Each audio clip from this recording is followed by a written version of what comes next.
Hi, I am Guillermo del Toro, director of Frankenstein. Life. We are at a disciplinary This hearing for Victor at the life. Royal College of Medicine in Edinburgh, and watch that little ball. I shot this is Victor narrating his past, so it's idealized the way he remembers it. He remembers himself to be the hero, and he remembers himself to capture the attention of everyone. The red ball is a symbol of his mother's death and his quest for immortality. The color red in the movie does. We introduce Harlander through these golden shoes and the rudeness of his manner. This is played by Christoph Waltz, and he will finance Victor. This scene was meant to be shot always roaming, looking for Victor. Now there lies the challenge. That should be our concern. It should be. I free the camera. I make it follow things. I make it zoom in a crane like this one. You know, it's like he's giving a little concert. We dressed him very much like a rock star with the flared shirt and the red of the cravat. That is again the quest for immortality, and his mother, the batteries. We introduce them here. These red batteries that will become key to the resurrection of the body of the creature and his experiments. And the idea was to make it very much like a tribunal. The symbol of the movie constantly around Victor is a circle. So the theater is in the shape of a circle. There are circular windows, etc., because it's a circular narrative that opens and ends in the frozen north. Now, this I thought was a really good way to demonstrate not only the technique of stitching, but also a little bit of preview of what the creature may look like. We do that through this anatomical assembly and some of the anatomical waxes in Victor's apartment. This is completely done analog. There is no CG creature.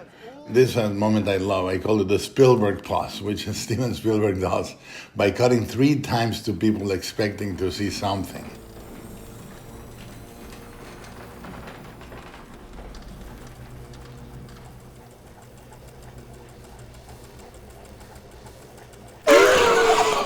This is a really nice little shock when the creature comes to life. And as I said, this is entirely a puppet. There are blue screen puppeteers behind it, and there's a radio controlled and cable controlled. Now, Victor, the way Oscar Isaac plays it and the way we dressed him was meant to evoke like a bohemian in the 60s.